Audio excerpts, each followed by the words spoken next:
खबर बहुत बड़ी है दोस्तों। जैसे जैसे हम जमीनी जंग की तरफ बढ़ रहे हैं, अल जजीरा और तस्नीम की यह खबर होश उड़ा देने वाली है। जी हां, ईरान के 10 लाख सैनिक यानी 1 मिलियन सोल्जर्स अमेरिका का इंतजार कर रहे हैं। कह रहे हैं मैदान में उतरो तो सही, ऐसा मजा छकाएंगे कि तुम्हारी 7 पुश्तें याद रखेंगी। और समानांतर तौर पर इस्राएल के चीफ ऑफ स्टाफ ने कहा है कि इस्राएली सेना टूट की कगार पर है। जी हां, मंत्रिमंडल की बैठक होती है, कैबिनेट की बैठक होती है, वहां पर उनके सेना प्रमुख मौजूद होते हैं और वहां से सीक्रेट रिकॉर्डिंग लीक हुई है। इस सब की चर्चा करेंगे दोस्तों, मगर सबसे पहले त्वरित अंदाज में पिछले 12 से 24 घंटे में जब आप सो रहे थे तो किस तरह की तबाही मचा रहा था ईरान। इस्राएल में सबसे पहले अराश ड्रोन्स का कहर मैं आपको बतलाना चाहता हूं दोस्तों। ये अराश ड्रोन सुसाइड ड्रोन्स होते हैं। सबसे पहले मैं आपको मंजर दिखाना चाहता हूं जब अराश ड्रोन ने हाइफा में कहर मचाया। देखा जाए।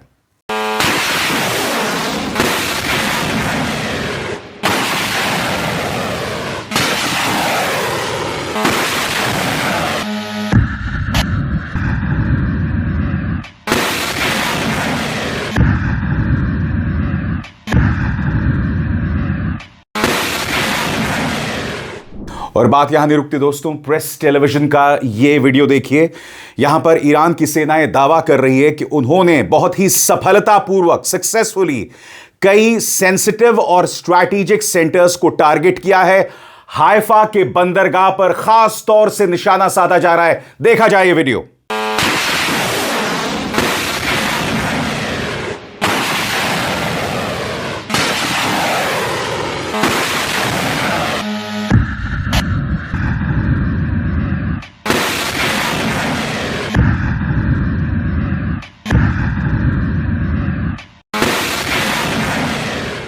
तेल अवीव में हालात बहुत खराब थे दोस्तों। सायरन्स लगातार बजते रहे। जी हां, ईरानी कहर आसमान पर साफ तौर पर दिख रहा था।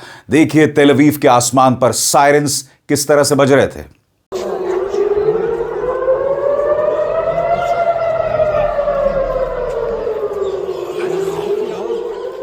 इसके अलावा मैं आपका ध्यान खींचना चाहूंगा अल जजीरा की एक और बड़ी खबर की तरफ। और ये अमेरिका और इस्राएल के लिए अच्छी खबर नहीं है, क्योंकि एक्सिस ऑफ रेजिस्टेंस हर गुजरते लम्हे के साथ बहुत मजबूत होता जा रहा है और एक्टिव होता जा रहा है।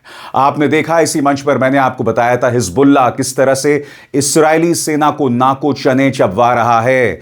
इतिहास में आज तक हिजबुल्लाह ने इस कदर इस्राएली सेना की ऐसी तैसी हालत पतली नहीं कर दी थी। और अब यह खबर जो मैं आपको पढ़ के सुनाना चाहता हूं, Houthi leader in Yemen warns of military response if US and Israel escalate war on Iran. सरल शब्दों में, यमन के अंदर जो हूती नेता हैं उन्होंने चेतावनी दी है कि अगर तुमने ईरान में युद्ध बढ़ाया तो हम तुम्हारी हालत, हम इस युद्ध में अमेरिका और इस्राएल की हालत खराब कर देंगे। मगर सबसे पहले दोस्तों, आपके लिए जानना बहुत जरूरी हो जाता है जिन अराश ड्रोन्स का अभी अभी मैंने जिक्र किया, वो अराश ड्रोन्स हैं क्या। दोस्तों, ये वो तस्वीर है अराश ड्रोन्स की आपके स्क्रीन पर। अब मैं आपको सरल अंदाज में बताने वाला हूं कि आखिर क्यों अराश ड्रोन्स कहर मचा रहे हैं। आपके स्क्रीन पर अराश, खासकर अराश 2 एक ईरान का लॉन्ग रेंज सुसाइड ड्रोन यानी कामिकाज़ी ड्रोन है। यह एक 1 वे ड्रोन होता है, वापस नहीं आता, लंबी दूरी तक उड़ सकता है, लगभग 1500 से 2000 किलोमीटर। अपने साथ बड़ा एक्सप्लोसिव वॉरहेड ले जाता है, टारगेट पर जाकर खुद टकराकर उसे ब्लास्ट कर देता है। खासकर रडार या हाई वैल्यू टारगेट्स को निशाना बनाने के लिए इस्तेमाल होता है। यह ऐसा ड्रोन है जो सीधा जाकर टारगेट से टकराकर खुद को उड़ा देता है। जी हां दोस्तों, पूरे स्क्रीन पर देखिए, यह है अराश 2 ड्रोन्स जो इस वक्त इस्राएल के अंदर खासतौर से हाइफा बंदरगाह में तबाही मचा रहा है।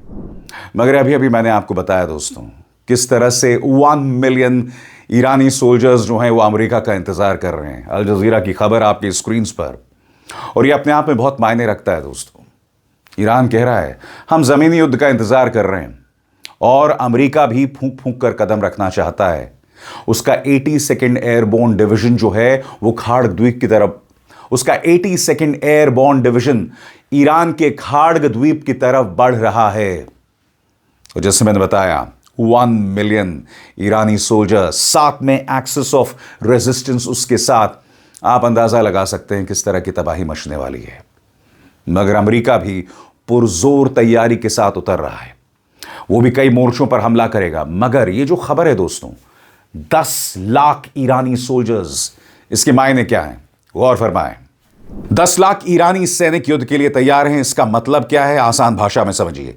ईरान की स्टेट मीडिया और कुछ अधिकारियों का दावा है कि 1 मिलियन यानी 10 लाख से ज्यादा फाइटर्स को मोबिलाइज किया गया है। इसमें सिर्फ रेगुलर सेना नहीं बल्कि army, IRGC plus Basij militia, volunteers सब शामिल हैं। यह ज्यादातर तैयारी है, यानी अगर अमेरिका ग्राउंड इन्वेजन करता है तब लड़ने के लिए तैयार रखना। लेकिन ध्यान देने वाली बात क्या है, अभी तक ऐसा कोई पक्का सबूत नहीं है कि इतने सारे सैनिक सीधे मैदान में लड़ रहे हैं। यह ज्यादातर डेटरेंस यानी कि डराने धमकाने और मैसेज देने के लिए बताया जा रहा है। दूसरी तरफ अमेरिका की बात करें तो अमेरिका लाखों सैनिक नहीं भेज रहा है, अभी सिर्फ कुछ हजार सैनिक जैसे 82nd एयरबोर्न तैयार किया जा रहा है, वो भी तेज प्रतिक्रिया के लिए। आपके जहन में सवाल होगा कि क्या वाकई 10 लाख ईरानी सैनिक मैदान में उतर सकते हैं? तो मैं आपको 1980 के दशक में लेकर चलना चाहता हूं दोस्तों। 1980 के दशक में मैं आपको बतलाना चाहता हूं कि इराक के साथ 8 दिनों तक युद्ध चला था। उस वक्त ईरान की जो आबादी थी बहुत कम थी, मगर बावजूद उसके मिलियंस की तादाद में उसके नागरिक इराक के खिलाफ उतरे थे, इराक का मुकाबला किया था। जी हां, उस वक्त की बात है, यह 1980 के दशक की बात है। और अब उनकी आबादी कहीं ज्यादा बढ़ गई है। आप अंदाजा लगा सकते हैं कि regular army, IRGC, Basij militia ही नहीं, आम इंसान सड़कों पर उतरेगा। आम इंसान हथियार हाथ में लेकर अमेरिका और इस्राइल का मुकाबला करेगा। और सबसे बड़ी बात, जहां तक इस्राइल की बात है, इस्राइल अभी से मानो हथियार डाल रहा है। एक सीक्रेट मीटिंग से उनके चीफ ऑफ स्टाफ का बयान सामने आ रहा है, जिसमें वो कह रहे हैं कि हम पूरी तरह से बिखर रहे हैं। IDF जो है वो पूरी तरह से टूट की कगार पर है, क्योंकि उनका कहना है कि लगातार इतने लंबे समय से जो संघर्ष चल रहा है, हमारे जो सैनिक हैं मानसिक तौर पर टूट रहे हैं। मैं आपको बतलाना चाहता हूं दोस्तों, उनका क्या बयान आया है आपके स्क्रीन पर। आपके स्क्रीन पर ये हैं चीफ ऑफ स्टाफ एयाल ज़मीर। उनकी चेतावनी अब मैं आपको पढ़ के सुनाना चाहता हूं आपके स्क्रीन पर। इस्राएल के चीफ ऑफ स्टाफ ने चेतावनी दी है कि सेना टूटने की कगार पर है। वाईनेट के एक रिपोर्ट के मुताबिक इस्राएल के चीफ ऑफ स्टाफ एयाल ज़मीर ने कैबिनेट मीटिंग में काफी गंभीर चेतावनी दी है। उन्होंने कहा है कि इस्राएली सेना अंदर से ही बिखरने की तरफ बढ़ रही है, क्योंकि अंदरूनी और ऑपरेशनल दबाव लगातार बढ़ रहा है। ज़मीर ने बताया कि सेना की जरूरतें तेजी से बढ़ रही हैं, लेकिन फोर्स पहले ही से ओवरलोडेड है। गाजा, लेबनान, सीरिया और वेस्ट बैंक जैसे कई मोर्चों पर एक साथ तैनाती की वजह से हालात और मुश्किल हो गए हैं। यह चेतावनी उस समय आई है जब सरकार वेस्ट बैंक में नए अवैध आउटपोस्ट बढ़ाने पर आगे बढ़ रही है, जिससे पहले से ही कमजोर हो चुकी सेना पर और दबाव बढ़ रहा है। ज़मीर ने यह भी कहा इस्राएली सेटलर हिंसा बढ़ा रहे हैं, जिसके कारण बटालियन भेजनी पड़ रही है। उन्होंने साफ कहा जितनी मैन पावर की जरूरत है उतनी मौजूदा क्षमता से मैच नहीं हो रही।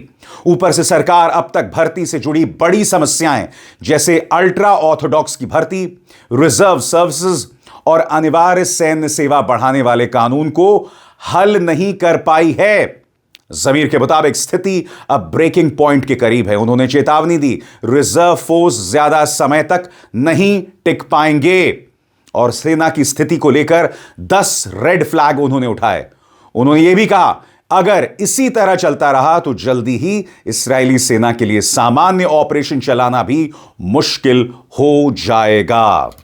स्वतंत्र और आजाद पत्रकारिता का समर्थन कीजिए, सच में मेरा साथी बनिए। बहुत आसान है दोस्तों, इस ज्वाइन बटन को दबाइए और आपके सामने आएंगे ये 3 विकल्प, इनमें से एक चुनिए और सच के इस सफर में मेरा साथी बनिए। यह हालत है इस्राएली सेना की। और दूसरी तरफ अब्बास अरागची ने अमेरिका पर सीधा प्रहार किया है। अब्बास अरागची कह रहे हैं, बाकायदा उन्होंने 2 अखबारों की 2 खबरों का जिक्र किया है और यह अमेरिका के लिए निहायत ही शर्मिंदगी की बात है। खबर क्या है मैं आपको बताता हूं दोस्तों।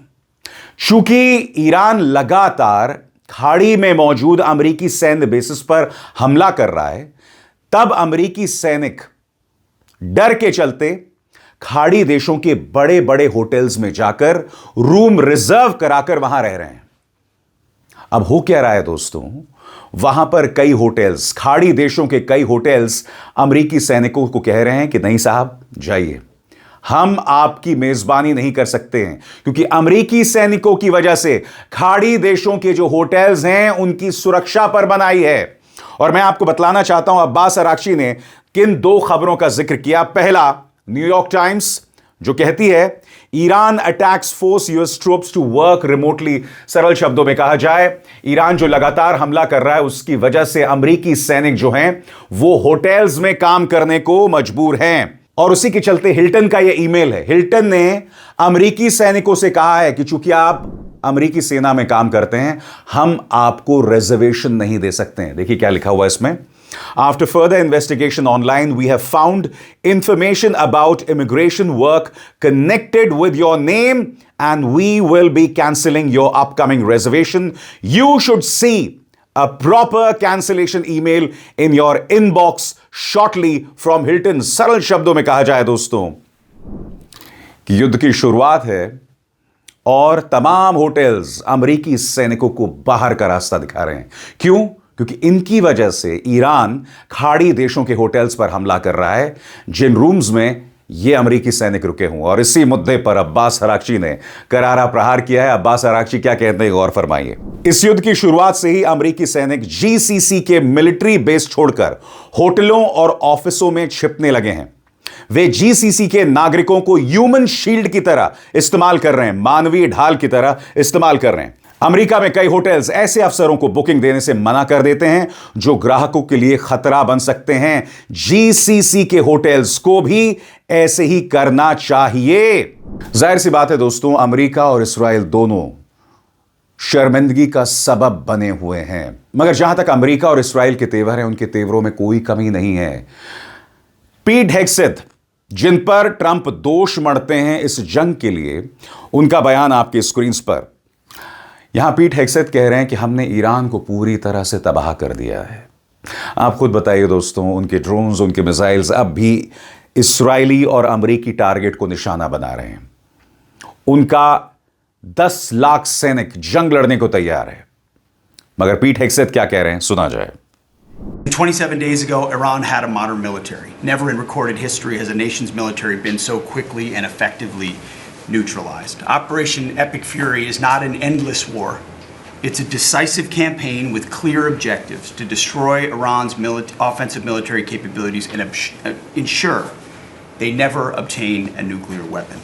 This is stuff for the history books. This is stuff for legacy. Mr. President, you are acting now to ensure future generations do not have to live under the threat of a nuclear-armed Iran.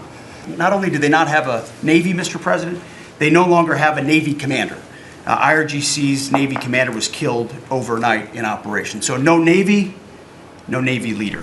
और बात वहां नहीं रुकती। Donald Trump कह रहे हैं कि Iran गिड़गिड़ा रहा है मेरे साथ डील करने को लेकर। और इसी के चलते दोस्तों यह खबर आई है।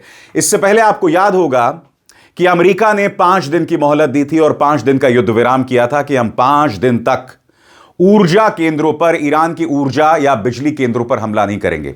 अब अमेरिका ने इसकी मियाद को 10 दिन तक बढ़ा दिया है और यह कह रहा है कि ईरान के कहने पर हम ऐसा कर रहे हैं। ईरान ने मुझसे कहा कि 7 दिन दे दो, हमने उन्हें 10 दिन दे दिया है।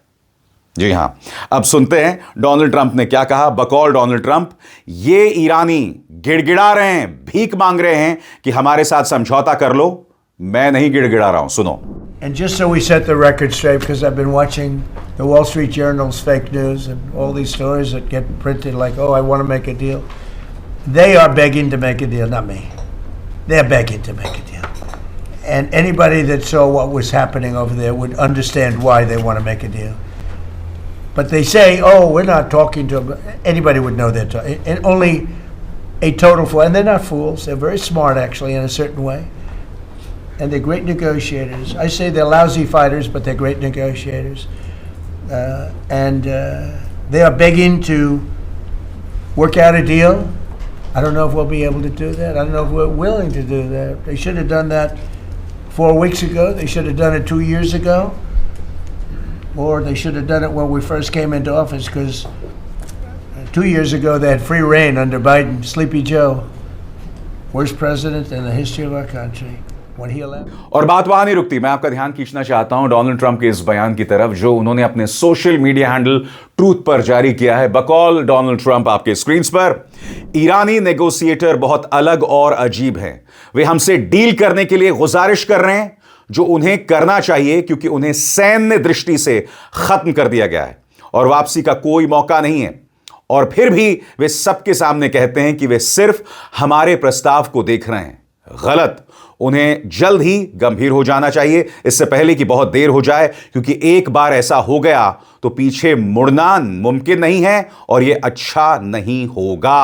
और बकौल बेंजामिन नेतन्याहू कह रहे हैं कि हम अब भी ईरानी ठिकानों को नेस्तनाबूद कर रहे हैं। उनका कहना है, हम ईरान के आतंकी शासन के ठिकानों पर लगातार जोरदार हमले कर रहे हैं। कल रात हमने IRGC नेवी के कमांडर को खत्म कर दिया। इस आदमी के हाथ बहुत खून से रंगे थे। दोस्तों, कल IRGC के कमांडर की जो मौत हुई है, यह ईरान के लिए बहुत बड़ा झटका है। और आइए सुनते हैं नेतन्याहू इस बारे में क्या कह रहे हैं। אנחנו ממשיכים לתקוף בעוצמה את המטרות של משטר הטרור האיראני. אמש חיסלנו את מפקד חיל הים של משמרות המהפכה. לאיש הזה יש הרבה דם על הידיים, ובנוסף הוא זה שהוביל את סגירת מצרי הורמוז.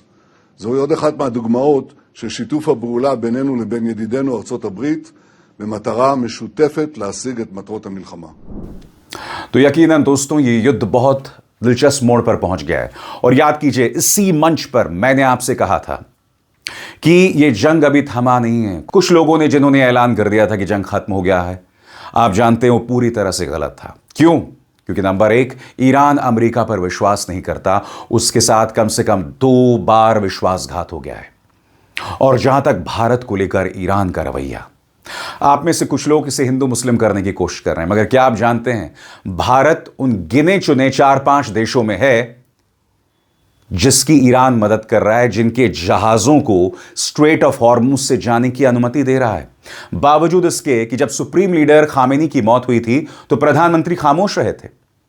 जब इस्राइल कहर बरपा रहा था और ईरान के स्कूली बच्चों को मार रहा था मिनाब में, तब भी हमारे प्रधानमंत्री खामोश रहे। मगर अब्बास अराक्ची का बयान आया है कि श्रीलंका, पाकिस्तान, भारत, ऐसे देश जो हैं, चाइना, इन सब देशों के जहाजों को हम जाने की अनुमति दे रहे हैं।